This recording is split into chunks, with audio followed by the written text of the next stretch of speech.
사도행전 24장입니다. 사도행전 24장 오늘은 1절 말씀에서부터 21절까지 말씀을 본문 말씀으로 봉독하겠습니다. 닷새 뒤에 대제사장 아나니아가 장로들과 또 더둘로라 하는 어떤 변호인과 함께 내려와 총독에게 바울을 고발하므로 그가 불려 나오매 더둘로가 그를 고소하기 시작하여 이르되 우리가 각하로 말미암아 크게 평온함을 누리고 또 각하의 돌보심으로 말미암아 이 민족에게 매우 귀중한 일들이 이루어졌으므로 벨릭스 각하 우리가 전적으로 감사를 드리며 항상 모든 곳에서 그것을 인정하나이다. 그럼에도 불구하고 내가 각하를 더 지치게 하려 하지 아니하오니 원하건대 우리의 몇 마디 말을 너그러이 들어주옵소서. 우리가 보매 이 사람은 전염병 같은 자요 세상에 두루 퍼진 모든 유대인들 가운데서 선동을 일으키는 자며 나사렛 사람들의 분파의 주모자인데 그가 또한 가서 성전을 더럽히려 함으로 우리가 그를 붙잡아 우리 법에 따라 재판하려 하였나이다. 그러나 총대장 루시아가 우리를 기습하여 큰 폭력으로 우리 손에서 그를 빼앗아 데리고 가서 그의 고소인들에게 명령하여 각하께 나오라고 하였으니 각하께서 그를 신문하시면 우리가 그를 고소하는 이 모든 일에 관하여 친히 아실 수 있으리이다 하며 유대인들도 동의하며 이 일들이 그러하다고 말하니라.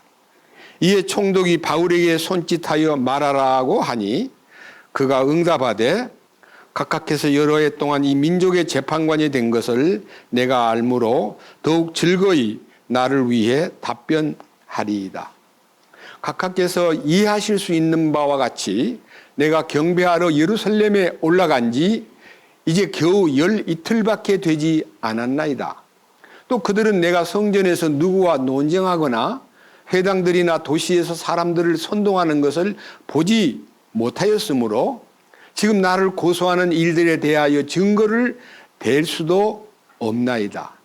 그러나 내가 이것을 각하께 고백하오니 곧 나는 그들이 이단이라고 하는 그 길을 따라 내 조상들의 하나님께 그렇게 경배하고 율법과 대언자들의 글에 기록된 모든 것을 믿나이다.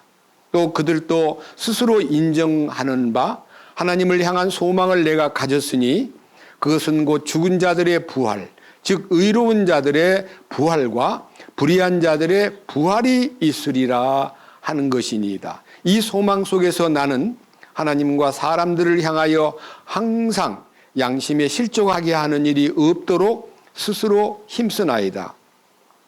내가 이제 여러 해 뒤에 내 민족을 위해 구제물과 헌물을 가지고 와서 드릴 때에 내가 무리와 함께 있지도 아니하고 소동을 일으키지도 아니한 채 성전에서 정결하게 된 것을 아시아에서 온 어떤 유대인들이 알게 되었나이다.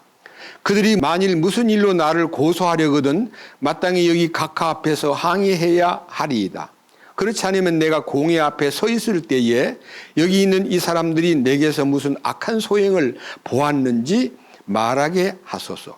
오직 내가 그들 가운데 서서 외치기를 이날 내가 너희로 인하여 불려나와 죽은 자들의 부활에 관해 신문을 받노라 한 이 한 목소리 외에는 없나이다 하니라. 21절 말씀까지 본문을 봉독했습니다. 기도드리겠습니다. 진리를 알지니 진리가 너희를 자유케 하리라고 말씀하신 주님. 우리가 만약 하나님이 우리에게 제시한 진리를 알게 된다면 우리는 자유로워짐에도 불구하고 많은 사람들이 진리를 안다고 말하면서 자유가 없이 사는 분들이 너무나 많습니다. 그러나 우리가 이 거룩한 말씀을 통해서 진리의 눈을 뜨고 진리로 인하여 자유를 얻고 우리 안에 주님이 주신 참 자유와 죄에서부터 자유로워지고 세상으로부터 자유로워지고 사탄 권세로부터 자유로워지고 우리는 모든 환경과 물질과 모든 어려움 속에서도 주님 주신 자유를 누리고 살게 해주신 그 은혜를 진심으로 감사드립니다. 오늘 이 시간 이 거룩한 말씀 속에서 사도 바울이 총독 벨릭스 앞에서 재판을 받는 과정에서 그가 변호한 자기 간증이 우리에게 신앙생활의 거울이 되고 우리에게 큰 은혜가 되도록 이 말씀을 통해서 우리를 이 거룩한 말씀 안으로 인도해 주옵소서. 이 진리에 대해서 잘 알지 못하고 아직도 이 진리의 깊이를 모르는 분들일지라도 이 말씀을 듣는 동안에 하나님의 뜻이 마음에 전달되고 하나님 아버지께서 원하시는 길을 찾아낼 수 있도록 이끌어 주시고 그의 마음의 눈을 열어서 이 진리와 함께 사는 행복을 함께 누릴 수 있도록 이끌어 주시옵소서. 우리 주 예수 그리스도의 이름으로 기도드렸습니다. 아멘. 여러 가지 어려운 일도 많았고 힘든 2023년을 보내고 2024년 첫 주일입니다. 그러면서 만찬 주일인데요. 오늘은 이 사도행전 24장에 사도 바울이 세계 선교 여행 3차를 마치고 이제 예루살렘에 귀국해가지고 귀국 보고를 하고 성전에서 하나님께 정결례를 드리고 있던 도중에 체포돼가지고 이렇게 끌려다니면서 신문을 봤는데 가이사랴의 총독부 소위 말하는 벨릭스 앞에 세워지고 그리고 유대인들 중에서 가장 사내들인 회장이라고 하는 대제사장 아나니아가 변호사인 더둘로를 데리고 동반해가지고 사도 바울을 고소하는 장면이 여기 짤막하게나마 아주 우리에게 큰 교훈을 주는 말씀이 있습니다. 저는 이 사도 바울이요 사람들에게 자기는 하나님 앞에 은혜를 받고 변화하여 새 사람이 된 건 맞는데 사람들은 그 변화되어 새 사람 된 것을 어떻게 표현하냐 그러면요 참 너무 마음이 뜨겁게 아픕니다. 자, 제일 중요한 얘기를 사도행전 17장에서 한번 읽고 본문으로 들어가겠습니다. 사도행전 17장 5절부터 17장 5절부터 7절까지를 읽어보겠습니다. 들어보셔요. 사도행전 17장 5절 그러나 믿지 아니한 유대인들은 시기심에서 차서 천박한 어떤 불량배들을 데려다가 무리를 지어 온 도시를 소란하게 하고 야손의 집을 습격하여 그들을 백성에게 끌어내려 하였으나 그들을 발견하지 못하며 야손과 어떤 형제들을 끌고 도시의 치리자들에게 가서 외치되 세상을 뒤집어 엎은 이 사람들이 여기에도 이르렀는데 야손이 그들을 받아들였나이다. 이 사람들은 다 카이사르의 명령에 반대로 행하며 말하기를 예수라 하는 다른 왕이 있다 하더이다. 여기 이제 이 얘기 속에 함축된 말이요. 굉장히 큰 의미가 있는데요. 그 당시 로마가 세상을 지배하고 있을 때니까요. 카이사르라는 것은 우리가 알고 있는 카이사 황제입니다. 카이사 황제가 짐은 바로 신이다라고 말할 정도로요 권위가 있고 세상을 장악하고 있던 로마 시대입니다. 이 당시 성경이 기록될 당시가. 그런데 사도 바울이 다니면서 예수라는 왕을 전하는 예수님이 왕이신 것을 말해줌으로써 마음속에 예수님이 왕으로 딱 섬겨지면요 세상에 그 누가 통치를 해도 예수님의 왕되심 안에서 예수님의 진리를 따르고 예수님의 겸손과 온유와 인내와 사랑을 따르는 것이 여기서 말하는 성경의 변화입니다. 변화인데 여기서 뭐라고 얘기했냐면요. 6절에 그들을 발견하지 못하며 야손과 어떤 형제들을 끌고 도시의 치리자들 앞에 가서 외치되 세상을 뒤집어 엎은 이 사람들이 여기에도 이르렀는데 야손이 그들을 받아들였나이다. 이 사람들이 다 카이사르의 명령에 반대로 행하며 말하기를 예수라 하는 다른 왕이 있다 하더이다. 그러니까요, 카이사 황제를 거절하고 예수라는 다른 왕이 있다는 말은 로마 정부에 대항하는 세력을 키우는 이자입니다라고 말함으로써 세상을 뒤집어 엎을 뿐만 아니라 카이사 황제 말고 다른 황제가 있을 수가 없는데 예수라는 다른 왕이 있다고 말합니다 하고 정치적인 배경을 이제 설명함으로써 그 도시의 지리자들이 큰일 났네. 예수라는 다른 왕이 카이사를 반항하고 대적한다고 해서 역적으로 몰려는 의도로 이 소리를 지른 거예요. 세상을 뒤집어 엎는 사람들, 카이사 황제를 거절하고 예수라는 다른 왕을 섬기는 무리들이라고 딱지를 딱 붙이는 거예요. 자, 오늘은요. 자, 24장 본문으로 돌아가서 24장 5절부터 6절, 7절, 8절까지 읽으면요. 그 고소인이 이제 변호사가 이제 바울이라는 사람을 앞에다 세워놓고요. 저자는요 하고 이제 사람을 딱 지목해가지고 4가지로 제목을 들추는데 이 제목은 변호사니까요. 말을 정말 잘하는 더둘러라는 변호사가 대제사장 아나니아를 대동하고 와가지고 고소를 하고 많은 증인들이 둘러서 있는데요. 이렇게 고소합니다. 5절. 우리가 보매. 그러니까 우리라는 것은 자기 외에 많은 증인들이 보니까 이 사람은 전염병 같은 자예요. 여러분, 욕 중에 제일 큰 욕이 무슨 욕입니까? 한국에도 있어요, 이런 욕이. 연병? 전염병이라는 건요, 사람을 만나면 전염병이 올라가잖아요. 옮겨지잖아요. 이 사람은 돌아다니면서 예수라는 왕을 알리는 전염병 환자예요. 우리 말로 뭐뭇 할 놈 하고 욕하는 게 옛날에 욕이 컸어요. 요즘에는 그렇게 이제 사람이 문화가 발달하고 이제 수준이 높아지니까 그런 욕 안 하는데 그냥 동네방네에 막 그런 욕이 막 돌아다니는 거예요. 뭐 할 놈, 뭐 할 놈 하고. 이 욕은 욕 중에 제일 저주스러운 욕이에요. 전염병 환자 같은 놈. 자, 그 다음 뭐라 그랬어요? 세상에 두루 퍼진 모든 유대인들 가운데서 선동을 일으키는 자며. 여러분, 사도 바울이 언제 선동했어요? 예수를 전하다 보니까 반대자들이 선동을 한 거지 이 바울이 돌아다니면서 선동을 일으킨 적이 한 번도 없어요. 선동은 누가 일으키냐? 반대자들이 일으키는 거예요. 그 반대자가 누구예요? 사탄의 하수인인 거예요. 하나님께로 돌아오고 세상이 딱 뒤집어지니까요. 그걸 못 보는 거예요. 거기서 막 소리 지르고 돌을 던지고 먼지를 뿌리고 엄청나게 반항하는 세력들이 생기는데 사도 바울이 그 무리들을 선동한 게 아니라 사탄이 그 무리들을 선동한 거예요. 근데 사탄이 한 짓을 사도 바울에다가 덮어 씌우는 거예요. 천하에 퍼진 유대인들을 선동하는 자요. 그 다음 세 번째, 아주 고약한 얘기입니다. 나사렛, 뭐라 그래요? 나사렛, 그 나사렛이란 말은 예수님을 얘기하는 거예요. 나사렛 사람들의 분파의 주모자요 그런데요. 다른 성경에는 나사렛 이단의 괴수요 그렇게 얘기했어요. 나사렛 예수를 전하는 앞잡이다 그 말이에요. 지금 유대인들은 2000년 동안 예수님을 나사렛 이단이라 그럽니다. 우리도 이단이에요. 세상 사람들이 볼 때. 예수 믿고 예수님을 왕으로 섬기는 사람은 세상에서 볼 때 이단이에요. 마귀를 왕으로 섬기다가 돌아서 가지고 하나님께로 돌아섰기 때문에 그런 사람을 일컬어 가지고 이단이야. 나사렛 이단이라.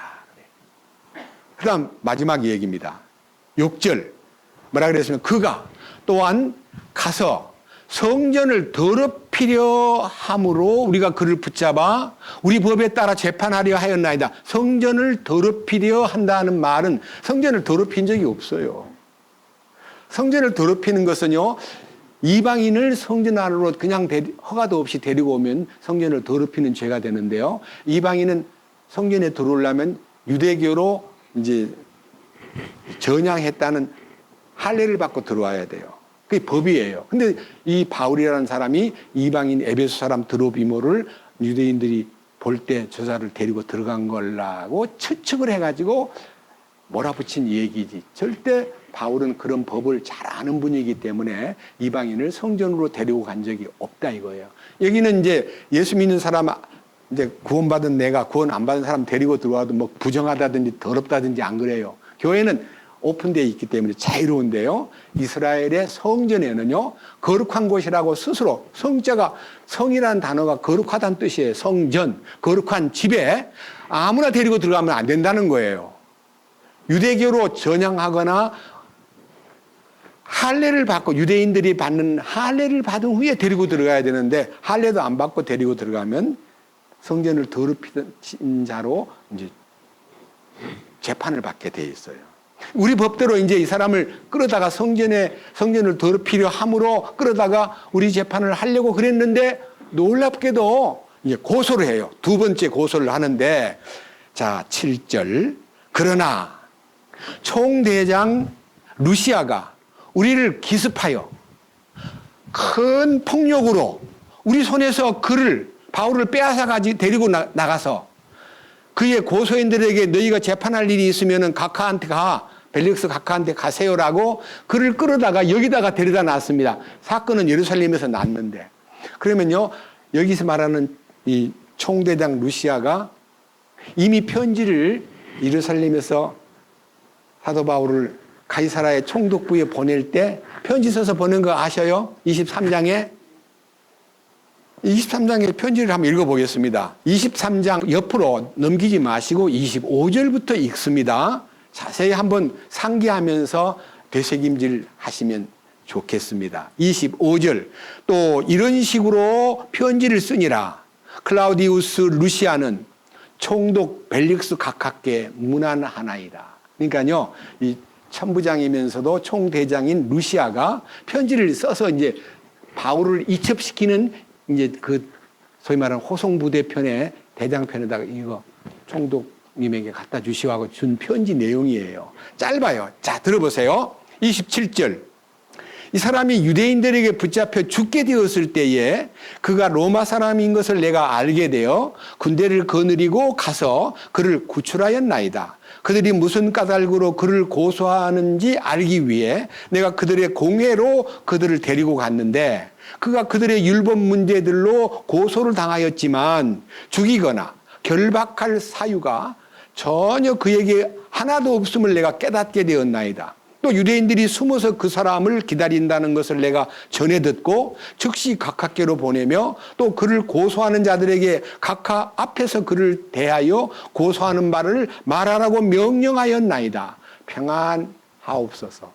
이게 편지 내용이에요. 그러니까 이 벨릭스 각하는요, 편지를 다 읽어봤기 때문에 와서 고소하는 얘기를 듣고 저것들 또 거짓말하는구나 하고 금방 알아채린 거예요. 그러니까요, 이 정확하게 자기는 로마의 총독부의 대표고 밑에 있는 천부장이요, 편지를 써가지고 자세한 내용을 미리 알려주었기 때문에 이 속에요, 먼저 들어온 편지 내용이요, 속에 들어있기 때문에 막 연병이라 그러고 뭐 별소리 이단이라 그러고 뭐 욕을 하고 이 유대인들을 소욕케 하는 자요, 성전을 더럽히려 하는 자요, 별소리를 다 해도요, 이 벨릭스는 끄떡을 안 해요. 그리고요, 오히려 그랬냐? 저랬냐고 따져야 되잖아요. 따지지 않고 이제 손짓으로 말하시오. 이 밑에 보세요. 자, 10절. 24장 10절. 이에 총독이 바울에게 손짓하여 말하라고 하니 그가 응답하되 각하께서 여러 해 동안 이 민족의 재판관이 된 것을 내가 알므로 더욱 즐거이 나를 위해 답변하리이다. 그러니까요, 이미 이 바울이 로마인이라는 것을 알았기 때문에 자기는 로마인은요, 1등 국민이기 때문에 저 천한 이제 소위 유대인들이, 지배를 받는 유대인들이 저렇게 고소하는 거는요, 괜히 어떤 시기를 해서 그런가 보다 하고요, 이 벨릭스 총독은 바울 편에 서서 얘기해요. 얘기해보라고 딱 이렇게 시켜요. 그때부터 이제 이 11절부터요, 21절까지 10절 속에요, 바울의 간증과 고백이 있는데 이 고백이 너무 우리를 크게 울림을 주는 메시지예요. 짤막한 얘기인데도 너무너무 하나님께서 그에게 그러한 말을, 간증을 하도록 도와주셨다고 믿기 때문에 오늘의 핵심은요, 사도 바울의 이 전염병 환자라 그러고, 그 다음에 유대인들을 선동하여 소요를 일으키는 자라 그러고, 나사렛 이단의 괴수라고도 하고, 성전을 더럽히려 하는 자라고 몰아붙여도 그런 거 가지고 변명하거나 상관하지 않고요, 주님을 말하는 거예요. 재판석에서. 한번 들어보십시오. 11절. 각각께서 이해하실 수 있는 바와 같이 내가 경배하러 예루살렘에 올라간 지 이제 겨우 12틀밖에 되지 않았나이다. 재판정에서요, 24장 1절에 보면 닷새 후에 그랬잖아요. 닷새 후에. 그러니까요, 일주일 동안은 뭐 예루살렘에서 아주 고통을 받고 지금 가이사라로 이송이 돼서 닷새를 지난 거예요. 그러니까 12틀 된 거예요. 예루살렘에 온 지 12틀. 나 12틀밖에 안 됐는데요. 또 12절. 또 그들은 내가 성전에서 누구와 논쟁을 하거나 회당들이나 도시에서 사람들을 선동하는 것을 보지 못하였으므로. 그러니까 활동을 안 했기 때문에 내가 뭐 시내에서 무슨 나쁜 짓을 하거나 누구를 뭐 모아가지고 선동을 하거나 연설을 하거나 그런 적이 전혀 없었습니다. 그러니까 이제 총독 앞에서 자기가 여기 예루살렘에 제가 외국에 있다가 전도하다가 여기 온 지 12틀밖에 안 됐기 때문에 내가 회당들이나 도시 속에서 사람을 선동하거나 논쟁을 벌이거나 그런 일이 전혀 없습니다. 그 다음 보세요. 13절. 지금 나를 고소하는 일들에 대하여 증거를 댈 수 없나이다. 내가 유대인들을 선동해서 막 소요를 일으키고 뭐 별짓을 다 했고 아까 얘기했는데 천하를 뒤집는 일을 그들이 내가 한 적이 없다는 것을 증거를 댈 것이 없을 줄 압니다. 그러니까요, 아까 얘기했던 대로 그 벨릭스 각하가 소위 루시아 총대장의 편지를 받기 때문에 유대인들이 저를 굉장히 문제를 삼고 대드는구나, 덮어 씌우려고 그러는구나 하고 알기 때문에 죄를 신문하지 않고 당신 얘기해 보시오 하고 기회를 딱 주는데 그 기회가 그 내용이 14절부터 이제 알짜배기 17절까지가 나오는데요. 저는 오늘 이 14절에서 17절까지의 내용을요, 하나님 앞에서 여러분들을 함께 이 말씀에 집중하여 시선을 고정하고 이 말씀을 통해서 은혜를 받고 싶은 마음이 제가 오늘 강단에 선 중요한 이유입니다. 자, 14절. 그러나 내가 이것을 가깝게 고백하오니, 이게 고백이라는 게 이제 간증이잖아요. 곧 나는 그들이 이단이라고 하는 그 길을 따라 내 조상들의 하나님께 그렇게 경배하고 율법과 대언자들의 글에 기록된 모든 것을 믿나이다. 그러니까요, 나를 보고 그들이 이단이라 그러는데 나는 성경을 믿고 있습니다. 이게요, 여러분 성경의 가장 중요한 핵심이 성경 안에 예수 그리스도가 다 창세기부터 요한계시록까지 66권 속에 다 성경 속의 주인공은 예수님입니다. 그 예수님을 믿는 것이 성경을 제껴놓고 자기들 사상으로나 종교심으로 믿는 사람들은 성경대로 믿는 사람을 이단이라 그럽니다. 여러분, 우리가 지금 성경대로 믿는 교회예요. 그런데 우리 보고 이단이라는 사람이 있거든요. 우리는 조금 더 그 말을 듣고 화가 나거나 우리 마음속에서 변명하고 싶은 마음이 없고, 주님 감사합니다. 예수님도 이 땅에 오셔서 이단 취급을 받았고 사도 바울도 이단의 괴수로 인정을 받았는데 우리는 이단에 속한 사람이라니 고맙네요. 우리 주님께 감사드립니다. 라고 고마움을 표시해야 돼요. 그 다음 보세요. 자, 이제 여기에 15절과 16절이요. 우리들의 신앙생활의 핵심이고 소망인 것입니다. 자, 들어보세요. 사도 바울이 한 말인데 또 그들도 스스로 인정하는 바 하나님을 향한 소망을 내가 가졌으니 그것은 곧 죽은 자들의 부활, 즉 의로운 자들의 부활과 불의한 자들의 부활이 있으리라는 것이니이다. 이게 이제 소망에 대한 얘기를 하는데요. 기독교의 기본 진리는 세 가지 요소를 갖고 있습니다. 믿음, 소망, 사랑. 여러분, 이 신앙생활에서요, 믿음으로 우리가 구원을 받고 우리가 소망이 생기는데 그 소망이 뭐냐면 주님 다시 오신다든지 주님이 우리를 부르러 온다든지 주님이 영원한 새 예루살렘을 건설한다든지 만왕의 왕으로 오신다든지 이런 모든 약속이요, 지금 우리가 예수님을 믿고 구원받은 것보다 더 거대한 약속이 기다리고 있기 때문에 이 그리스도인의 최대의 소망은 예수님 다시 오시는 겁니다. 여러분, 우리가요, 예수님 기다리다가 죽어요. 기다리던 사람이 죽으면요, 아이고, 안 됐다. 예수님 오신다는 걸 보고 죽어야 될 텐데 하고 수많은 사람이 죽어갔어요. 그리고 이제 살아남은 사람이 얼마가 있는데요. 예수님이 다시 오신다는 약속을 우리에게 했기 때문에요. 죽은 자가 나중에요, 다 부활을 해요. 믿고 죽은 사람은요, 어떤 부활을 하느냐? 요한복음 5장. 예수님이 부활을 두 가지로 구별했는데 이 일에 대한 약속을요, 요한복음 5장 28절과 29절을 읽겠습니다. 페이지는 145페이지입니다. 요한복음 5장 28절. 자, 여러분들이 이 성경을 평소에도 읽어봤지만요, 지금 다시 읽어보면, 이런 말이 다 있었나? 할 정도로요, 놀라운 약속입니다. 자, 들어보세요. 뭐라고 되어 있는가? 이 말에 놀라지 말라. 무덤 속에 있는 모든 자들이 그의 음성을 듣고 나올 때가 오고 있나니. 진행형이에요. 오고 있대요. 무덤 속에 있는 자, 세상에 살다가요, 예수님 기다리다가 소망 중에 예수님을 못 만나고 죽은 사람이 얼마나 많아요. 바울도 돌아가시고 베드로도 요한도 야고보도 주님의 위대한 일꾼들 칼빈도 웨슬레도 많은 주님의 선진들이 다 죽어서 무덤에 들어가 버렸고 흙이 돼 버렸어요. 이거를 놀라지 말아라. 무덤 속에 있는 자가, 그 중에 모든 자들이 그분의 뭐를 듣고요? 음성을 듣고 뭐 한다고요? 어디서 나와요? 무덤에서 나온대요. 여러분, 이런 얘기가요, 우리가 생각도 못하고 이해도 안 되고, 어떻게 죽은 사람이 흙이 돼버렸는데 그 무덤에서 나온다고? 어떻게 나와? 이렇게 이해 안 되는 소리가 성경에 있기 때문에 여러분들이요, 무덤 속에 있는 자가 나온다는 얘기에 놀라지 말아라. 두 가지가 있습니다. 하나는 29절. 선을 행하는 자들은, 선을 행한다는 말은요, 인간적으로 선하다는 말이 아니라요, 하나님의 선에 포함되어 가지고 예수 그리스도의 선함 속으로 들어온 사람들. 우리가 악하기 때문에 예수님 안으로 들어가야 선해져요. 그 선한 사람은 어떤 부활을 해요? 성경 보세요. 선한 사람은 무슨 부활을 해요?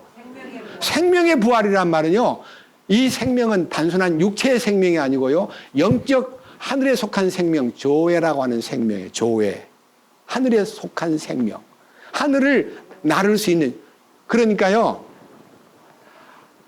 어떤 알이 군봉이가 되고, 군봉이가 누에 고치가 되고, 그 누에 고치 속에 있던 것이 어느 날 누에 고치 구멍을 뚫고 뭘로 나와요?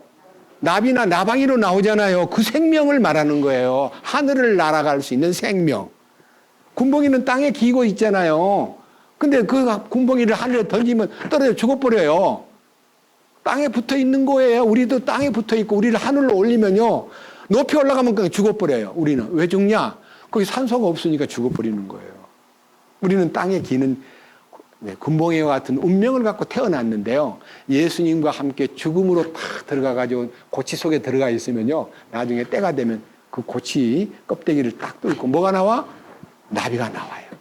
나방이가 나와가지고 하늘을 헐헐 날고 꽃으로 갔다가 이 꽃으로 갔다가 저 꽃으로 갔다가 아주 행복한 그 나비의 일생처럼요, 우리는 하늘에 속한 생명을 갖고 영원한 곳으로 간다 얘기예요. 보세요. 생명의 부활로 악을 행하는 자라는 말은요, 육체로 태어난 그 악을 해결하지 않고 그대로 살아간 사람들. 여러분, 악을 그대로 소유한 사람이 누구예요? 예수님이 그 안에 오지 않으면 악이 사라지질 않아요.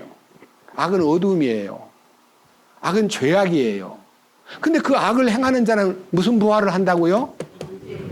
정죄의 부활이라는 말은, 정죄라는 단어는 원문에 보면요, 심판의 부활이라 그랬어요.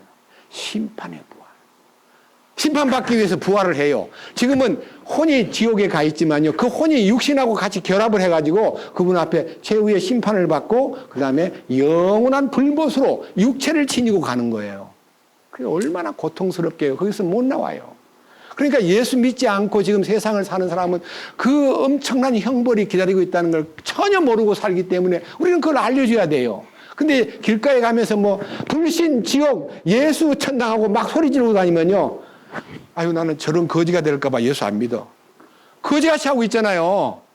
하나님의 권위와 이 영광스러운 하나님의 계획을 막 그렇게 팻말 들고 막 소리를 질러가면서 막 스피커에다가 예수 천당, 불신, 지옥하고 떠드는 사람 봤지요? 서울역에서도 보이고요. 버스칸에서도 보이고, 길가에서도 노방전도에 보여요. 그거요, 이렇게 나처럼, 예수 믿으면 나처럼 된다는 광고예요. 그거 안 되는 거예요. 삶으로 주님을 나타내고 세상이 뒤집어진 것을 그들이 보게 만들고 그다음에 사망 권세를 능히 물리친 신사적이고 젠틀하고 아주 핸섬한 그리스도인이 돼야지, 그렇게 거지같이 남들한테 막 그런 꼴사나운 모습을 보이면서 전도할 이유가 없는 거예요. 그건 잘못된 거예요. 참 안타까워요. 어떤 분이 서울역에서요, 막 그 팻말을 들고 막 전도하길래, 잠깐만요, 선생님, 하나님 어디 있어? 그랬더니 한다는 소리가 저 위에 있다고 손으로 이더래요. 저 위에 계신다고. 하나님이 그 먼 데서요, 우리를 돌보는 게 아니라 우리 안에 오신 하나님이, 내 속에 오신 하나님이 나의 삶을 지배하고 왕으로 계셔야 진짜 하나님이에요. 저 위에 있대요. 그게 무슨 하나님이에요?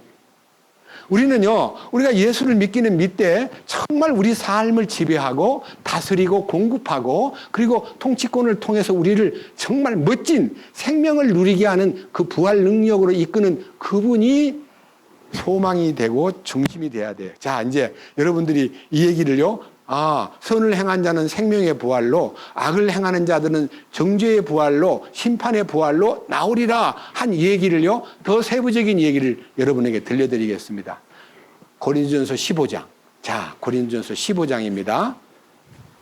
굉장히 중요한 얘기이기 때문에 이거를 말하지 않을 수가 없습니다. 어떤 부활을 하느냐 하는 것에 대해서 고린도전서 15장은요, 페이지로 264페이지군요. 오늘 이 만찬주일날요, 굉장히 중요한 메시지를 여러분들이 바로 깨닫고 나면요, 소망이 더 견고해지고, 맞다, 우리는 주님을 기다리는 사람으로 이런 문제를요, 초대교회에서 말로만 하던 그 예수님 오시면 이런 부활을 한단다 하는 얘기를 듣고 사람들이 의문이 막 생겨가지고 여기저기에서 막 질문이 나오니까 이 질문을 받은 사도 바울이 편지로 그것을 설명을 하는데, 이 설명은 바울의 설명이 아니라 성령께서 바울을 통해서 설명하신 거예요. 15장 35절. 다 같이 읽겠습니다. 이 제목만 읽겠습니다. 다 같이요. 시작. 성도는 영화로운 몸으로 부활함. 영화로운 몸으로 부활한다는 말은 제가 아까 비유를 들기를 군뱅이가 나비 되는 얘기를 했습니다. 이 인간이 하늘을 날려면 비행기를 타고 가야 돼요. 근데 비행기도 안 타고 하늘을 날아가는 존재가 된다는 것이 영화로운 몸이에요. 예수님이 비행기 타고 승천했어요? 성경에 예수님이 부활하신 후 40일 계시다가 부활하신 예수님이 그 몸으로 승천하셨는데, 감람산 산등성이에서 하늘로 승천하셨는데 비행기 타고 갔어요? 낙하산 타고 갔어요? 그냥 가셨어요. 그 영화로운 몸이에요. 그 몸으로 우리가 부활을 하는데, 이 질문이 이렇습니다. 35절. 그러나 어떤 사람은 말하기를 어떻게 죽은 자들이 일으켜지느냐? 그들이 어떤 몸으로 오느냐? 제일 큰 의문은 어떻게 죽은 자가 무덤에 있던 사람이 살아나고 어떤 몸으로 나타나느냐?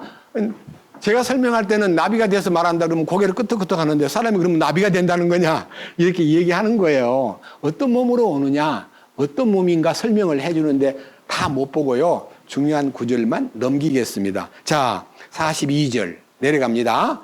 죽은 자들의 부활도 이와 같으니, 어떤 부활이냐 하면은 그는 썩는 것 가운데서 뿌려지고 썩지 않는 것 가운데서 일으켜지며, 우리는 이 몸은 죽으면 썩어버려요. 이 육신은요, 균이 들어가면 병이 들고 칼로 찌르면 피가 나고, 이건 연약한 몸이에요. 고깃덩어리 같아요. 그런데 부활의 몸은요, 여기 썩는 것으로 뿌려졌지만은 썩지 않는 것으로 부활한다는 거예요. 일으켜진다는 말은, 여러 번 제가 일으켜진다는 말을 에게이로라는 말을 여러 번 했어요. 부활한다는 뜻이에요. 자, 썩는 것으로 뿌려졌지만 썩지 않는 것으로 일으켜지며, 수치스러운 몸으로 뿌려졌지만 영광스러운 몸으로 일으켜지며, 연약함 가운데 뿌려진 인생이 권능 가운데 일으켜지며, 본성에 속한 몸으로 뿌려지고 영에 속한 몸으로 일으켜지나니 본성에 속한 몸이 있고 영에 속한 몸이 있느니라. 그러니까 이 육신에 속한 몸도 있을 뿐 아니라 신령한 몸이 있다는 것을 잊지 말거라 하는 뜻이에요. 이 신령한 몸은 예수님의 부활한 부활체예요. 여러분, 부활하신 예수님이 나타나셔가지고 갑자기 제자들 안으로 들어갔다가 갑자기 사라졌다가 또 제자들 모인 데 가서 예수님 나타나셔가지고 내 손과 발을 보라고 이렇게 말할 수 있는, 그리고 그는 금방 예루살렘에서 갈릴리로 갔다가 갈릴리에서 금방 예루살렘으로 오셨다가 비행기도 안 타고 왔다 갔다 하는데도요, 참 놀랍게 움직이시는 부활 생명의 영적인 몸이 따로 있다 이거예요. 방 안에 문을 닫아놔도 쑥 들어오는 거예요. 예? 영적인, 육신의 몸 문 닫아놓으면 문을 두드려도 안 열어주면 못 들어가는데 영적인 몸은 문 닫아놔도 쑥 들어가요. 시간과 공간에 제한을 받지 않는 거예요. 이제 이 축복을 신비에 속한 것이기 때문에 성경에서 이렇게 얘기합니다. 자세히 들어보세요. 고린도전서 15장 50절.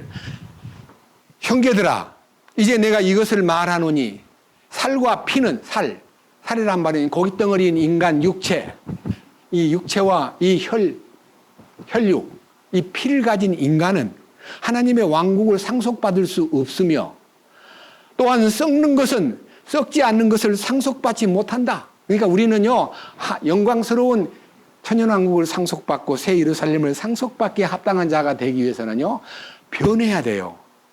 군봉이가 나비 되듯이 이 육신을 입은 몸이 신령한 몸으로 변화돼야 돼요. 예수님의 부활하신 몸으로. 아시겠어요? 여러분 상상만 해도요, 정말 신비한 일이에요. 이 신비한 일을요, 여기 51절에 말하기를, 이 신비를 알려준다 그랬어요. 자, 51절. 보라, 내가 너희에게 한 가지 신비를 보이노니. 신비예요. 이 신비가 미스테리라 그래요. 미스테리. 이거는 현장에 가서 보아야 알지, 우리가 아무리 상상의 날개를 펴가지고 그 어떤 몸일까, 어떤 구조일까, 어떻게 신령한 몸으로 변한다는 건가가 아무리 연구해도 답이 안 나와요. 왜? 세상에 없던 일이기 때문에. 예, 주님이 창조적으로 하시는 거예요. 무에서 유를 만드신 이 모든 이 세상의 만물과 천하 모든 물질은 무에서 유로 만들어진 물건이기 때문에 인간은 그 무에서 유가 된 것에 대해서, 우리는 유에서 유를 만들어요. 뭐든지 재료가 있어야 뭐 만들지요. 하나님은 무에서 유를 만드신 분인 창조자께서 우리를 영원한 신령한 몸으로 변화시킬 때 이 신비를 너희에게 보이노니 우리가 다 잠자지 아니하고 마지막 나팔 소리와 함께 눈 깜짝할 사이에 다 어떻게 돼요? 변화가 돼버리는 거예요.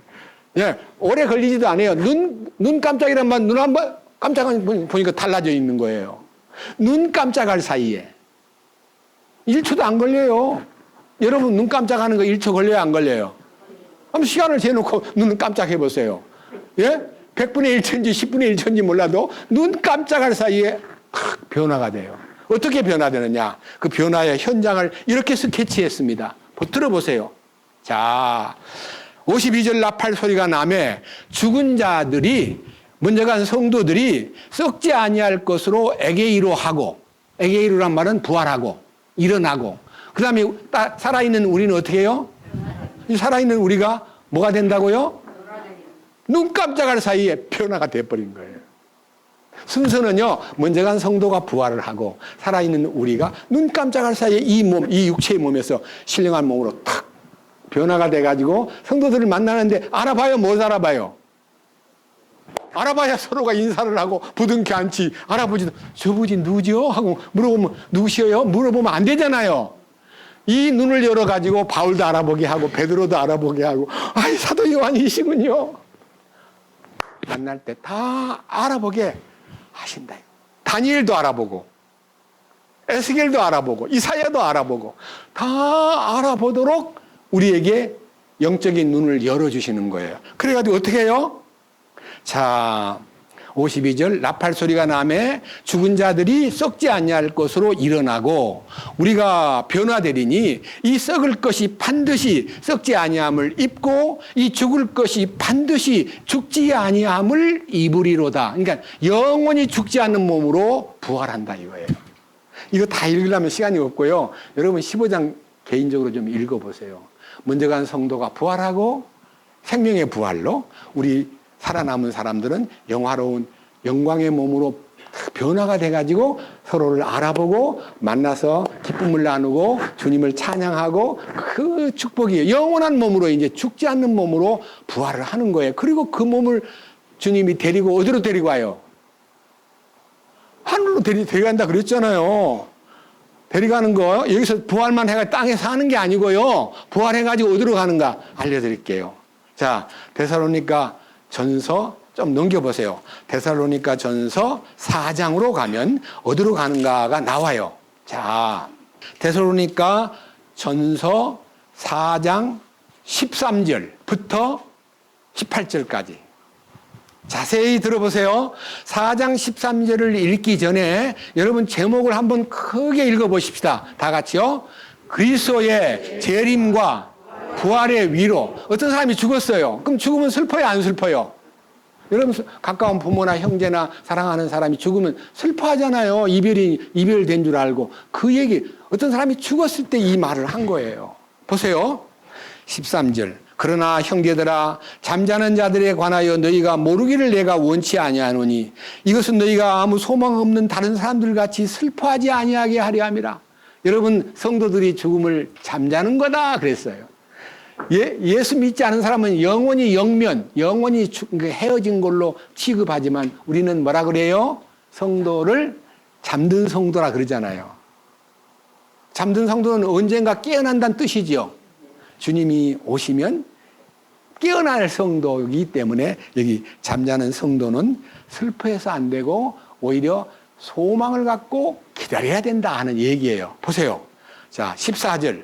증거. 왜 우리가 부활할 수 있느냐 하면 우리가 예수님께서 죽으셨다가 다시 살아났다는 것을 믿을진데 그와 같이 예수님 안에서 잠자는 자들도 하나님께서 그분과 함께 뭐 하시리라? 먼저 간 성도는 헤어졌지만요. 주님이 반드시 데리고 온다는 것을 믿기 때문에 슬퍼하지 말자. 좀 기다리자. 기다림의 사람으로 바뀌는 거예요. 사도 바울이 얼마나 중요한 얘기를요. 벨릭스 총독 앞에서 재판받는 자리에서 얘기를 했습니까? 그다음 밑에 보세요. 자, 15절. 우리가 주의 말씀으로 너희에게 이것을 말하노니 곧 주께서 오실 때까지 살아서 남아있는 우리가 결코 잠자는 자들보다 앞서지 못하리라. 그러니까요, 먼저 간 성도가 앞장서고 살아있는 우리 현존자가 뒤따르고 해서 주님의 영화로운 부활과 변화를 동시에 맛보는데요. 그 맛보는 아까 고린도서 15장에 나와 있는 그 얘기가요. 여기 세부적으로 16절 주께서 호령과 천상의 음성과 하나님의 나팔 소리와 함께 친히 하늘로부터 내려오시리니 그리스도 안에서 죽은 자들이 먼저 일어나고 그 뒤에 살아서 남아있는 우리가 그들과 함께 어디로 가요? 구름 속으로 어떻게 돼요? 채에 올라가라는 말이 휴거예요. 채요. 낚아채듯이 데리고 가버린 거예요. 구름 속으로. 낚아채가지고 어디로 가요? 공중에서 어떻게 해요? 주님을 만나는 거예요. 공중에서. 공중은요, 공중이란 단어는요, 공간을 얘기해요. 우리가 생각하는 공중이라는 게 이 지구에서요, 어디가 끝인지도 몰라요. 이 공간의 끝이. 근데 그 끝이 셋째 하늘이에요. 셋째 하늘. 우리가요, 살고 있는 지구는 대기층이 있고요, 대기층. 지구의 하늘이 있고요, 우주의 하늘이 있어요. 우주의 하늘. 그거는요, 우리가 인간이 측량도 못해요. 근데 그 2층 하늘은 우주의 하늘이고, 1층 하늘은 지구의 하늘이고, 3층은 하나님 계신 셋째 하늘이에요. 이 시간 공간을 초월한 곳에 하나님이 계셔요. 그리로 데려가요. 데려간다 그랬잖아요. 다시 봅니다. 17절. 그 뒤에 살아서 남아있는 우리가 그들과 함께 구름들 속으로 채어 올라가 어디에서 주를 만나리라? 그 공중이라는 곳이요, 비밀한 장소예요. 셋째 하늘. 거기서 만나는 거예요. 그리하여 우리가 어떻게 해요? 항상 주와 함께 있으리라. 인내, 우리가 주님과 함께 있다 하는 그 믿음은요, 주님이 얼굴이 안 보이고 말씀만 우리가 마음에 간직하고 사니까요, 주님이 보이진 얼굴로 볼 수는 없지만요, 그때 변화돼가지고 그 공중에 올라가서 주님 앞에 가면 그 얼굴을 매일 뵙고 사는 거예요. 얼마나 행복한 생활이겠어요. 창조자 그 예수님이 우리의 신랑이 되고 우리의 보호자가 되고 너무너무 행복한 날들이 약속되어 있는 겁니다. 이게 소망이에요. 사도 바울이 그 소망을 왕 앞에다가 탁 진술을 하는 거예요. 그런데 그 소망의 기초가 반드시 여기 14절에 있는 말씀에서 시작돼야 돼요. 여러분, 우리 주님이 부활했기 때문에 이 소망이 살아있는 소망이 되지. 예수님 부활한 것도 안 보여주면서 우리 보고 나중에 부활한다 그러면 뭘 보고 믿을지 모르는데, 여기에 14절 뭐라 그랬어요? 우리가 예수님께서 죽으셨다가 사흘 만에 다시 살아났다는 것을 믿을진데, 그와 같이 예수님 안에서 잠자는 자들도 하나님께서 그분과 함께 어떻게 해요? 성도들을 다시 만날 수 있다는 약속이 소망이에요. 믿습니까? 저절로 믿어지는 거예요. 이거는 너무 놀라운 얘기예요. 사도 바울이 죄수로 끌려가가지고 재판받는 자리에서요, 이 두 개의 부활, 선을 행하는 자는 이렇게 부활하고 악을 행하는 자는 이렇게 부활한다는 것을 말해줌으로써요, 사도 바울의 그 말이 강하게 벨릭스 총독 머릿속에 탁 박힌 거예요. 심령에 박혀야 되는데요, 머릿속에 싹 박혀가지고. 사도행전 돌아갑시다. 자, 사도행전 보았던 24장 뒤로 가서 봅니다. 다음 주일날 할 얘기인데 미리 읽겠습니다. 22절.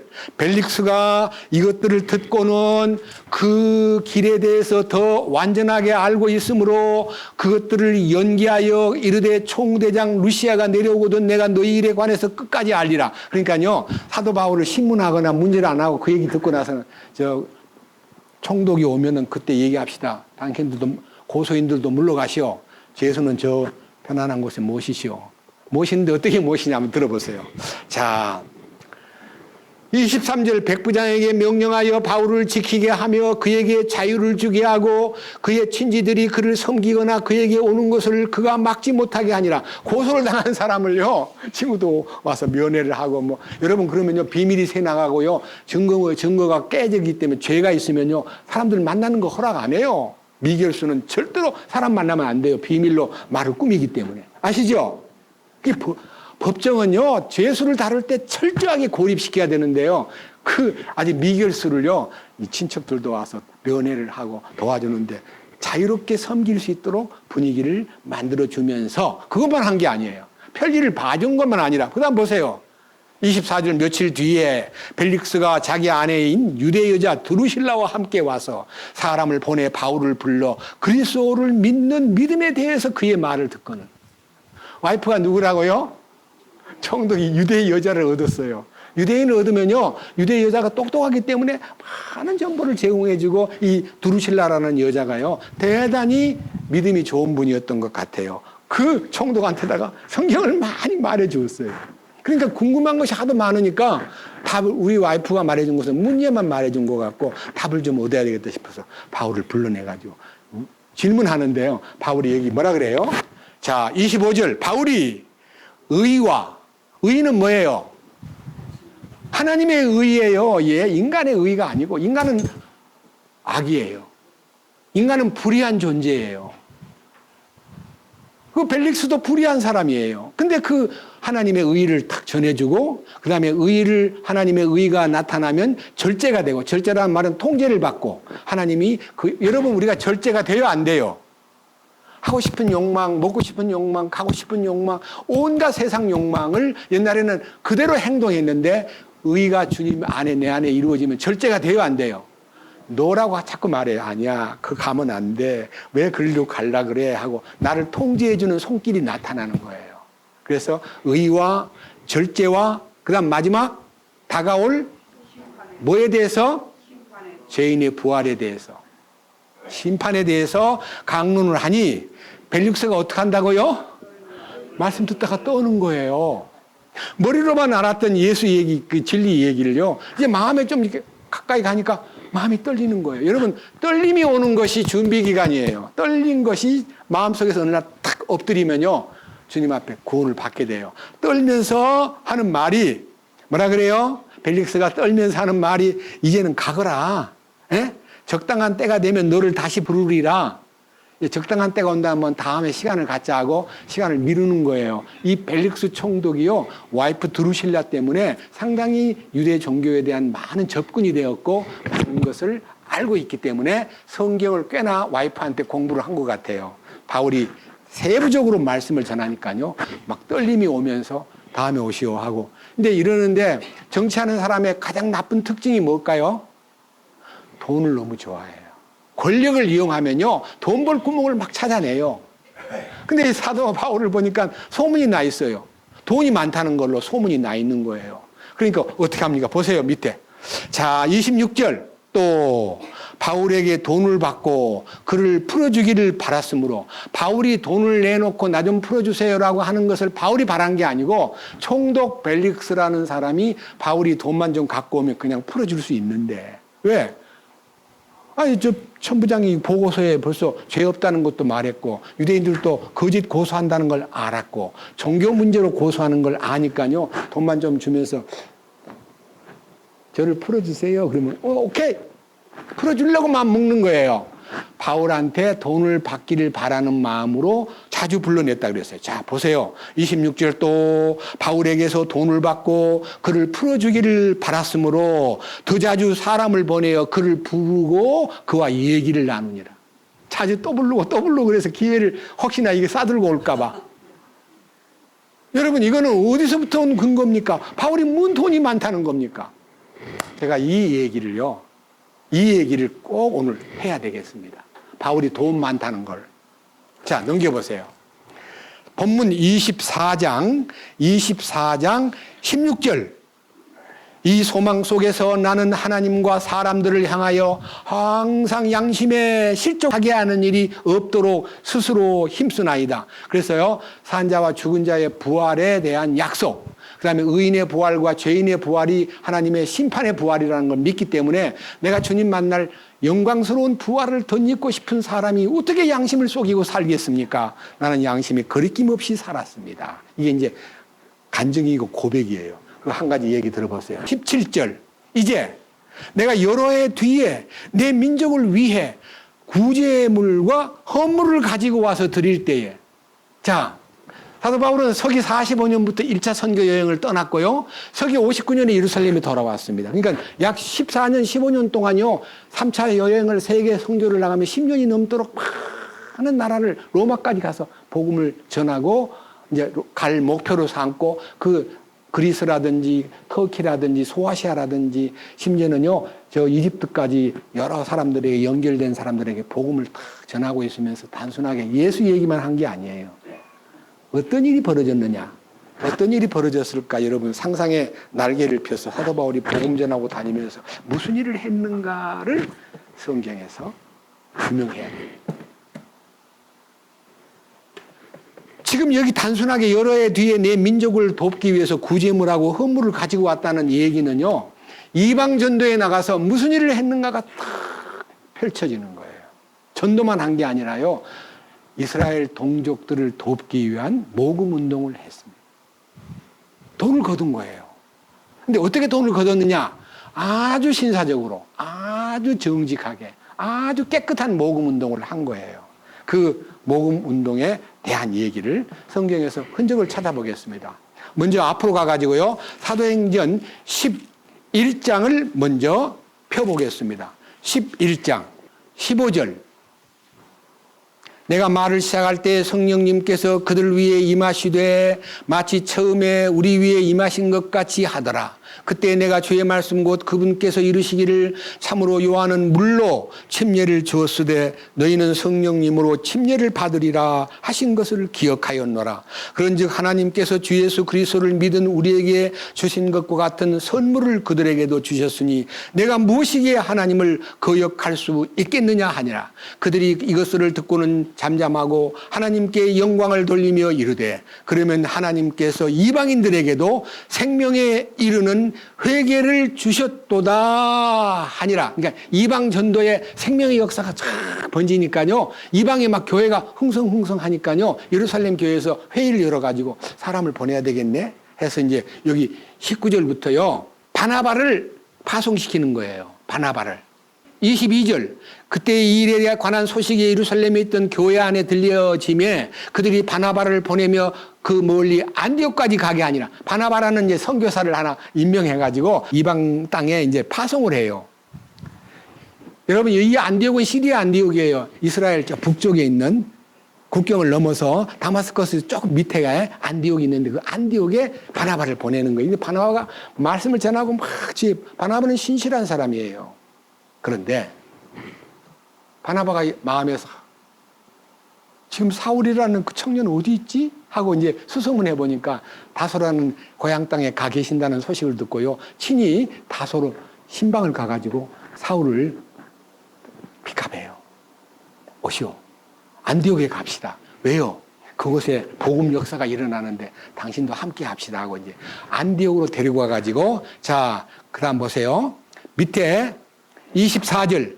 그는 선한 사람이요 바나바는 선한 사람이요 성령님과 믿음이 충만한 사람이더라. 많은 사람들이 주께 더해졌더라. 그때 바나바가 사울을 찾으러 다소로 떠나서 그를 만남에 안디옥으로 그를 데려오니라. 그들이 만 1년 동안 교회에 함께 모이며 많은 사람들을 가르쳤는데 제자들이 안디옥에서 처음으로 크리스찬이라고 불리니라. 그러니까요, 안디옥 교회에 바나바와 바울이 그 이방인들을 가르치다 보니까 비로소 그들이 외부인들에게 크리스찬, 그리스도의 사람들이 이런 사람들이구나라고 하는 별명이 붙기 시작해서 지금 여러분 예수 믿는 사람을 그리스도인, 크리스찬이라고 합니다. 그때 바나바와 바울의 안디옥 교회에서의 사역 때문에 이름이 딱 붙여진 것이 지금 이 세상에 퍼져가지고 여러분 우리를 그리스도인, 크리스찬이라고 부르는 것은 2000년 전 안디옥에서부터 시작이 된 거예요. 자, 그런데 여기서 어떤 일이 일어났냐 하면요. 자, 밑에 보세요. 27절. 이 무렵에 대언자들이 예루살렘에서 안디옥으로 많이 찾아왔어요. 그 중에 자, 28절. 그 중에 한 사람이 왔는데 아가보라는 대언자가 나타나가지고 성령을 통해 온 세상에 두루 큰 기근이 올 것을 표적으로 보여주었는데 온 세상이 기근에 들어간다. 이 온 세상이란 말은요, 그 당시 로마 통치 영역에 있는 나라들이 큰 기근에 빠진다는 예언을 했고 그 기근은 카이사르 클라우디우스 시대에 일어났어요. 카이사 클라우디우스라는 사람이 로마 5대 황제인데요. 5대 황제. 이 클라우디우스 황제 뒤에는 네로가 일어났고요. 서기 연대표에 보니까요. 이 사람이 서기 41년에 황제가 돼가지고 54년까지요. 13년 동안 황제 노릇을 하는 기간 동안에 큰 흉년이 들었어요. 자, 이 흉년이 들었을 때 어떤 일이 벌어집니까? 예루살렘에 더욱더 어떤 일이 벌어졌겠습니까? 여러분, 성경을 가서 찾아봐야 되지만요. 여러분 성령이 처음 오셨을 때 오순절 다락방에 성령이 임했을 때 한꺼번에 3,000명, 5,000명, 8,000명이 구원받아가지고 그냥 좋아서 막 춤만 추고 재밌게 지낸 게 아니라 자기 땅과 집을 다 팔아가지고 사도들의 발 앞에다 갖다 놔버렸습니다. 그 돈을 다 모아가지고 성도들이 나누어 쓰기 시작했습니다. 공동생활, 완전히 하나가 된 생활을 했는데 흉년이 들어버렸습니다. 무슨 일이 벌어졌겠습니까? 얼마나 어려워지겠습니까? 그들이 함께 사는데. 밑에 보세요. 자, 29절. 이에 제자들이 안디옥 교회에서 시작해가 제자들이 자기 능력에 따라 유대에 거하던 형제들에게 구호금을 보내기로 결정을 하고 또 그것을 실행함으로써 구호금을 바울과 바나바에게 맡겨가지고 어디로 보내요? 교회에 보낸 거예요. 이 일이 선교사로 파송되기 전에 안디옥 교회에서 벌어졌어요. 그 다음에 한 장을 넘기면요. 13장의 1절. 제목이 뭡니까? 다 같이 바나바와 바울을 이방인들에게 보냄. 이게 이제 제1차 선교 여행을 자, 하나님께서 여기 두 사람 2절에 그들이 주를 섬기며 금식할 때에 성령님께서 이르시기를 내가 바나바와 사울을 불러 시킬 일을 위해 그들을 내게로 구별하라 하시니 그들이 금식하며 기도하고 그들에게 안수한 뒤 그들을 보내니라. 그 다음에 4절에 성령님께서 보내신 그들이 실루기아를 떠나 배 타고 키프로스로 가서 하고 이제 이방 선교가 시작된 것이 서기 45년입니다. 돌아다니면서요, 복음을 전하는 것은 분명하지만 뭐를 했다고요? 예루살렘의 큰 기근 속에 성도들이 집 팔고 땅 팔고 다 내놨기 때문에 그거 이제 이 45년이면요, 그 일이 서기 30년에 일어났기 때문에 15년이 지났어요. 바친 거 다 썼어요, 안 썼어요? 거의 다 소진돼 가고 있는데 흉년이 들어버린 거예요. 큰 흉년이. 그래서 그 흉년 때문에요, 너무너무 힘들어하고 막 어려워하는 거를 바울이 듣고 내 동족들을 위해서 예수님을 영접하고 큰 은혜를 감당할 수 없어서 모든 것을 다 쏟아부었는데 그들을 우리가 도와야 되지 않겠나 하고 돕는 마음이 막 가슴에서 팍 우러나오니까요. 이 못 가는 지역에는요, 편지를 써가지고요, 예루살렘을 돕자, 예루살렘을 도와야 된다고 편지를 썼는데요. 한 군데 로마서, 이제 보시오. 편지 속에 뭐라고 되어 있는가. 로마서 15장. 여러분 염두에요. 로마서가 기록된 것은 서기 57년에 기록이 되었습니다. 그런데 이 일이 로마에 보내는 편지 속에 뭐라고 썼냐면요. 자, 22절. 이러한 까닭에 또한 내가 너희에게 가는 것이 길이 많이 막혔으나 이제는 이 지방에서 더 일할 곳이 없고 또 여러 해 동안 너희에게 가고자 하는 큰 소원이 내게 있어서 언제든지 내가 스페인으로 여행하게 되면 너희에게 가고자 하노라. 만일 내가 먼저 너희와 사귐으로 다소 채워질 수 있다면 나의 여행 중에 너희를 보기 바라고 또 너희가 나를 거기로 보내줄 것을 바라노라. 바울은요, 로마로 가면 나를 스페인으로 좀 보내주게, 나는 스페인으로 꼭 가서 복음을 전하고 싶소 그랬는데, 우리 가운데 함께하던 형제가 스페인에서 오신 분이 계시는데 스페인 안에 바울이 다녀간 흔적이 있냐니까 여러 군데 있대요. 성경에 기록은 안 되어 있지만요, 바울이 스페인에 왔다 간 흔적이 곳곳에 있대요. 그렇게만 알고 계셔요. 자, 보세요. 25절. 그러나 스페인에 가겠다는 계획을 세운 것은 있지만, 그러나 지금은 내가 성도를 섬기기 위해서 예루살렘으로 가노니. 보세요. 예루살렘으로 간다 그랬고, 이는 마케도냐와 아가야 사람들이 예루살렘에 있는 가난한 성도들을 위해 얼마를 기부함으로 기뻐하였기 때문이라. 그러니까요, 마케도냐와 아가야는요, 그리스 지역입니다. 고린도 지역과 데살로니가와 빌립보 지역입니다. 거기에 성도들이요, 바울이 이 금전을 예루살렘에 좀 옮겨주세요 하고요, 헌금을 했는데 그 헌금을 모아놓고 보니까 빨리 갖다 줘야 될 거 아니에요. 어려우니까. 근데요, 역사가 요세부스의 기록에 의하면요, 사도 바울은 모금을 해가지고 한 번도 돈을 세아리지 않았어요. 그때는 지폐가 아니고 전부 다 동전이 은전. 엄청 무거워요. 근데 그거를 일일이 얼만가 세알해가지고 갖다 바친 게 아니라요, 받은 헌금을 그대로 넣어가지고 그냥 보따리에 싸가지고요, 엄청 무거운 거를 몇 사람들이 어깨에 메고 갖고 가는 거예요. 그러니까 보세요. 27절.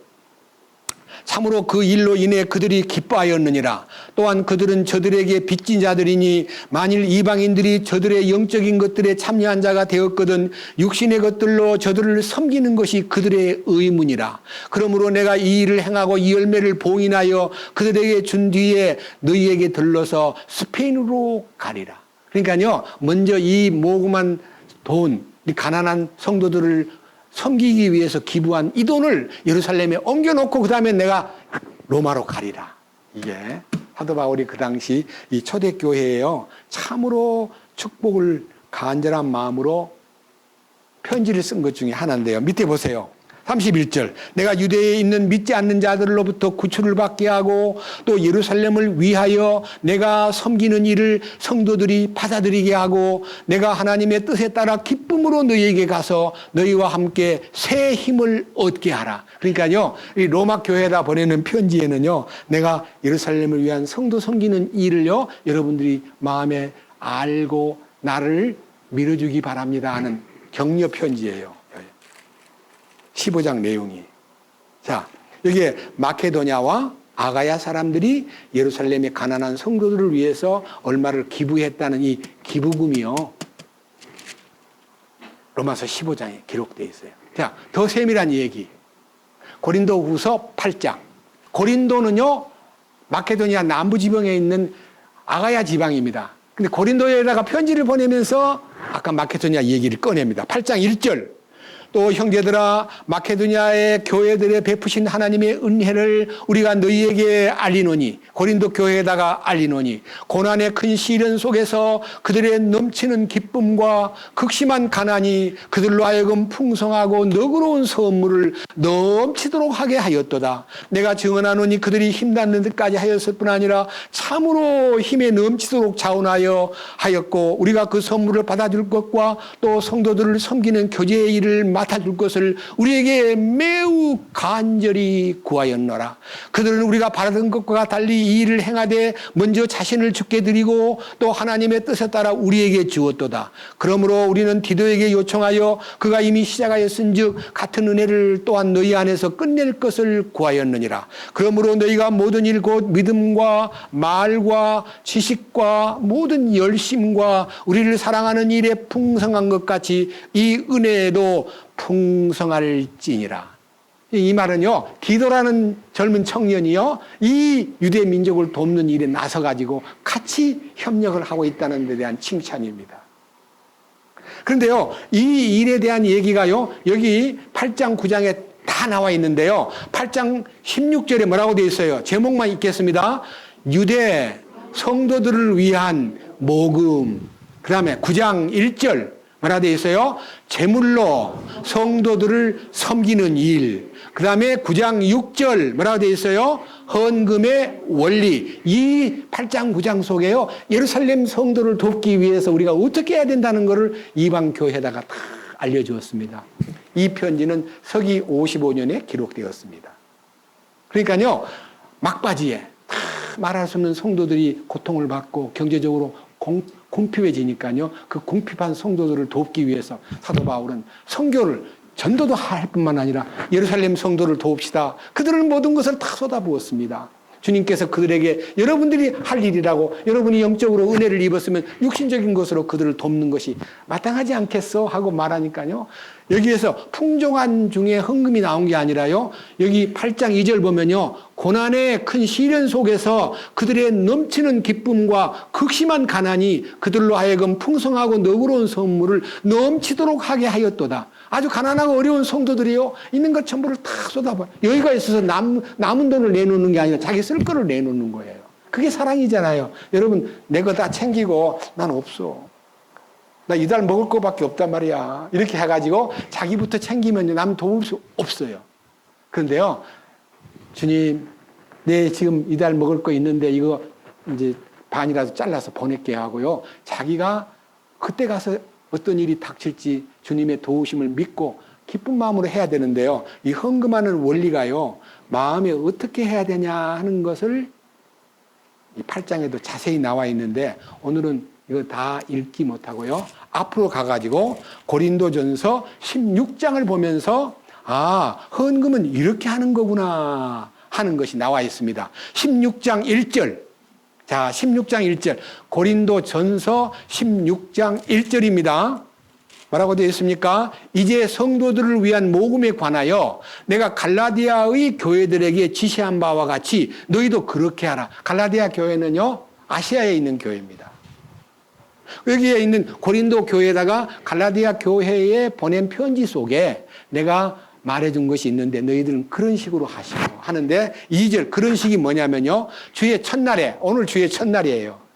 이제 여러분, 이 마지막 안식일은 마지막 날이고요, 이 주일날은 썬데이는요 안식 후 첫날이에요. 그러니까요, 여기 주의 첫날이라고 했잖아요. 2절 주의 첫날에 너희 각 사람이 하나님께서 자기 일을 형통하게 하신 대로, 공급해 주신 대로 자기 곁에다가 모아두었다가 내가 갈 때에는 모금하는 일이 없게 하라. 사도 바울이 오니까 막 돈 바치라고 막 광고해가지고 바치는 거 안 하게 하라. 자기 마음에서 우러나오는 대로 매주 첫 주일 첫날에 자기 있는 것을 갖다 놓으면 내가 나중에 와서 그걸 챙겨가지고 예루살렘으로 보낼게요 하는 시기예요. 그다음 보세요. 3절 내가 가면 너희가 너희의 편지로 인정하는 자들이 누구든지 내가 그들을 예루살렘으로 보내어 너희의 너그러운 선물을 가지고 가게 하리라. 그러니까요, 내가 그 모금한 돈을 움직이는 것이 아니라 너희 형제 가운데 신실한 자를 택해가지고 그거 가지고 예루살렘에 가서 우리가 왔소라고 그들에게 돈을 전해주라. 이렇게요, 굉장히 자기 실적을 올리려고 막 다 그거 내가 갖고 갈게요. 놔두세요. 여러분, 무슨 모금해가지고 돈 옮길 때 자기가 갖고 가야 좀 더 자기가 노력했다는 증거가 보이니까요. 자기가 갈라 그래요? 안 그래요? 좀 그래요, 우리. 그지요? 근데 여기는 뭐라 그랬어요? 예? 3절 다시 읽습니다. 내가 가면 너희가 너희 편지로 인정하는 자들이 누구든지 내가 그들을 예루살렘으로 보내어 그 너희의 너그러운 선물을 가지고 가게 하리라. 또한 만일 나도 가는 것이 합당하거든 그들이 나와 함께 가리라. 그러니까요, 나하고 같이 가다 그러면 가겠고 내가 그 돈을 만지지 않겠어. 얼마나 정직하고 신실한 모금 운동을 했습니까? 이 내용들이 산적해 있어요. 자, 여러분들에게 묻습니다. 성도를 섬기는 일은요, 예루살렘 교회가 어려워졌다는 것은요, 이방 전도에 열매 맺은 생명들이 그 교회를 돌보도록 서로 유기적인 관계를 맺게 해주는 큰 하나의 기회입니다. 우리도 우리 교회 가운데 가난한 성도가 있습니다. 근데 어려운 성도들을요, 우리가 어떻게 도울 것인가를 기도하는 마음으로 가능하면 발굴이 되면 도와주고 병이 들거나 수술을 받거나 상을 당하거나 어려움을 당하면 돕는 건 간단하고도 좋은 일이지만요, 소문 없이 어려운 사람들도 있습니다. 우리는 도와야 됩니다. 이게 이제 교회의 원리입니다. 교회의 원리. 전도도 하고 성도를 섬기고 가난한 성도를 돌아보고 그러면서 여러분 가운데 이런 마음 가지면 슬픈 일이에요. 예루살렘 교회가 막 사도 바울이요, 우리 너무 어려워요. 돌아다니면서 좀 많이 해서 보내시오. 이렇게 부탁을 받고 한 거 아니에요. 여기 혹시 어려운 성도가 있으면요, 주님에게 자기를 고백해야지. 우리 교회는 뭐 돕는다는 말 하더니 나는 하나도 안 도와주던데 뭐. 이렇게 해서 자기가 도움받지 못한 것을 짜증내면 도움받을 자격이 없는 거예요. 주님이 알아서 유기적인 관계로 돌봄을 우리에게 마음을 열어주시는 것을 믿어야 돼요. 아시겠죠? 우리는 우리 돕는 방법 중에요, 그 형제가 그 자매가 어렵다더라 하면요, 봉투에다가 그 사람 이름만 쓰고 자기 이름은 쓰지 말고 봉투에다가 뭐 10만 원을 넣든 5만 원을 넣든 넣어가지고 이제 헌금함에 넣으면요, 그 헌금을 이 형제한테 전해주라 그러는구나 하고요, 그 열어보지도 않고 딱 닫아가지고 갖다 줘요. 그러면요, 누가 준 거예요? 그러면 하나님께서 주신 거예요. 자기 이름은 있는데 보낸 사람 이름이 없으니까요. 어떤 자매는 저한테 연락을, 형제님 저 도움을 안 받아도 되는데 저한테 보낸 거 보니까 너무너무 제가 죄송해요 그러길래, 아니 뭐가 죄송해, 주님이 자매한테 할 일을 주셨네. 자매가 받을 자격이 없어, 안 받아도 된다 그러면 자매님은 그거 다시 봉투 갈아가지고 딴 사람 보내세요. 아이고 알았네요. 그것이 돌아다니는 수가 있어요. 내가 받고도 내가 너무 감사해서 나는 나보다 더 어려운 사람이 있다는 걸 알면 그 사람 이름 써가지고 봉투 갈아 끼우고 다시 넣으면은요, 그 일로 또 가요. 돌아다니잖아요, 그 돈이. 성도를 섬기는 방법이에요. 자기를 나타내지 마세요. 우리 교회는 그런 교회로서 선한 사업에 부하고 나눠주기를 좋아하며 참으로 주님이 기뻐하는 이 형제를 돌보는 데 있어서 자기의 인색함을 깨트리는 도구로 그분이 계시는구나 하고 깨달아야 돼요. 아시겠어요? 너무 감사해요. 자, 이러한 놀라운 사실들이 사도 바울의 전도 여행 속에서 더군다나 이 전도만, 입으로 막 복음만 전하는 게 아니라 성도들을 돕기 위한 배려와 섬김과 그 마음의 그 너그러움을 펼쳐가지고 모든 이방인들이 마음속에서, 여기 아까 읽었던 성경 다시 이제 확인하고 넘어가겠습니다. 로마서 15장 26절과 27절을 제가 읽겠습니다. 어떤 마음으로 성도들을 도와야 되느냐 하면요, 로마서 15장 26절, 이는 마케도냐와 아가야 사람들이 예루살렘에 있는 가난한 성도들을 위해 얼마를 기부함으로 기뻐하였기 때문이라. 참으로 그 일로 인해 그들이 기뻐하였느니라. 또한 그들은 저들에게 빚진 자들이니 만일 이방인들이 저들의 영적인 것들에 참여한 자가 되었거든 육신의 것들로 저들을 섬기는 것이 그들의 의문이라. 그러니까요, 내가 이 영적인 하늘에 속한 축복에 눈을 떴다면 이 복음이 내게 오기까지 성도들이 얼마나 어렵게 지내고 그 어려움을 당한 성도들이 보인다면 그도 그 어려움 속에 나를 이 복음을 주기 위해서 힘썼구나 하는 것 때문에 영적인 빚을 진 사람은 육신적인 것으로 갚아야 서로가 균형이 잡힌다 그 말이에요. 돕는 일이, 육신적인 것은 물질적인 거고요, 영적인 것은 말씀으로 돕는 거예요. 그래서 우리는요, 우리가 서로를 돕고 사는 것이 하나님의 명령이기 때문에 아까 말한 대로 41년부터 54년까지 클라우디우스 황제 때 큰 기근이 세상에 몰려와가지고 특별히 예루살렘이 타격을 입고 성도들이 있는 것 전부를 다 쏟아부었기 때문에 재정이 없어요. 그리고 우리 같이 지금 돈 벌 일이 많냐면 그 당시는 두 가지 직업밖에 없어요. 하나는 목축업 아니면 농업이에요. 뭐 공장이 돌아가고 뭐 어디 가서 뭐 아르바이트를 하고 그런 게 없어요. 그 시대는 1세기는 농사 짓는 데 아니면 목축업이에요. 근데 있는 걸 다 땅도 다 팔아가지고 갖다 바쳤기 때문에 농사 지을 일도 없잖아요. 오직 주님 안에서 막 기쁨이 넘치는 그런 교제를 하다가 흉년이 닥치니까요. 이방 전도를 하던 사도 바울이 이방인들에게 격려를 해가지고 교회를 돕는, 예루살렘을 돕는 일에 모금 운동이 여기저기 나와요. 그 다음 심지어는요, 사도 바울이 복음을 전하는데 빌립보 교회가 한 일에 대해서 한 부분을 같이 읽어보고 마치겠습니다. 자, 빌립보서 2장 25절.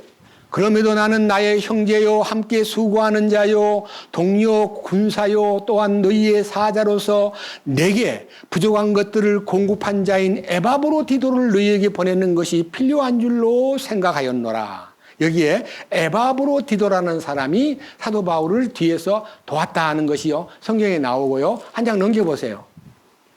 15절 4장 15절. 빌립보 사람들아 이제 너희도 알거니와 복음의 초기에 내가 마케도냐를 떠날 때에 주고받는 일로 나와 나눈 교회가 오직 너희 외에는 없었느니라. 심지어 데살로니가에 있을 때에도 너희가 한 번 그리고 또다시 내 필요를 보내었느니라. 나는 선물을 바라지 아니하며 오직 너희 회개장부에 넘치게 될 열매를 바라노라. 오직 내게는 모든 것이 있고 또 풍부하니라. 에바브로디도 편에 너희가 보낸 것들을 받았으므로 내가 풍족한데 이것은 달콤한 냄새의 향기요 받으실 만한 희생물이며 하나님을 매우 기쁘게 한 것이라.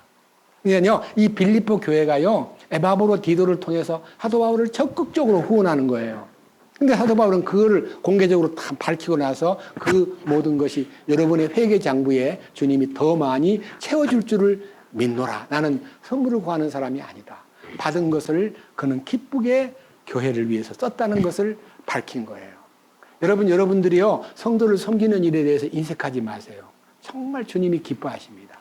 그리고 특별히 가난한 성도와 우리 주변에 어려운 성도가 보이면 그냥 무심하게 고개를 돌리지 말고 돕는 일에 동참하되 그 동참할 일을 교회에다가 알려줘야 돼요.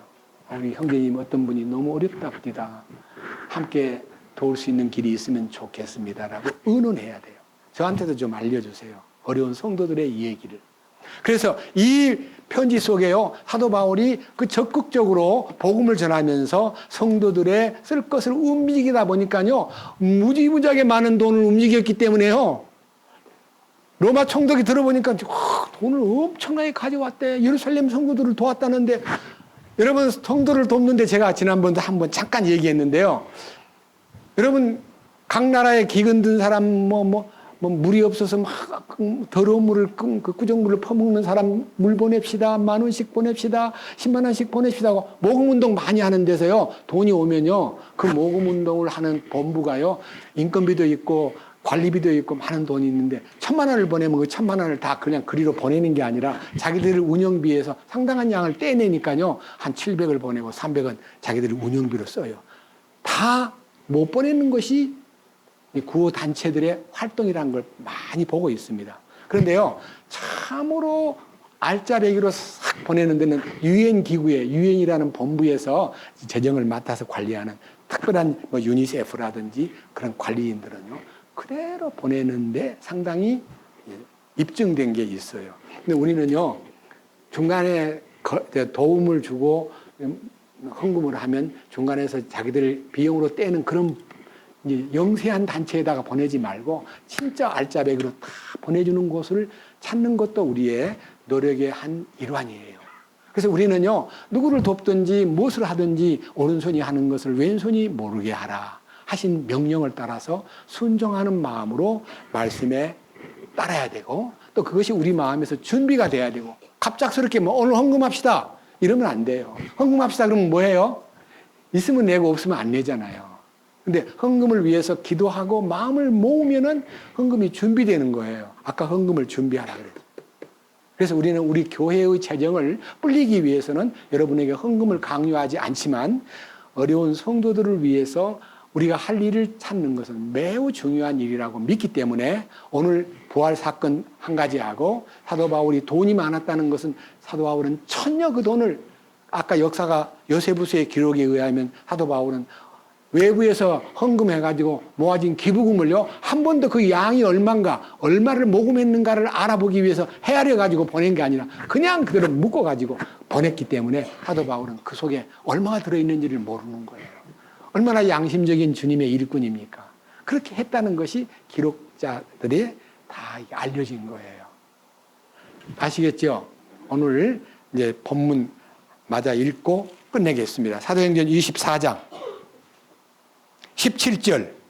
이제 내가 여러 해 뒤에 내 민족을 위해 구제물과 헌물을 가지고 와서 드릴 때에 내가 무리와 함께 있지도 아니하고 소동을 일으키지도 아니한 채 성전에서 정결하게 된 것을 아시아에서 온 어떤 유대인들이 알게 되었나이다. 그들이 만일 무슨 일로 나를 고소하려거든 마땅히 여기 각하 앞에서 항의하여야 하리이다. 그렇지 않으면 내가 공회 앞에 서 있을 때에 여기 있는 이 사람들이 내게서 무슨 악한 소행을 보았는지 말하게 하소서. 오직 내가 그들 가운데 서서 외치기를 이날 내가 너희를 인하여 불려나와 죽은 자들의 부활에 관하여 신문을 받노라 한 이 한 목소리 외에는 없나이다. 죽은 자의 부활이 뭡니까?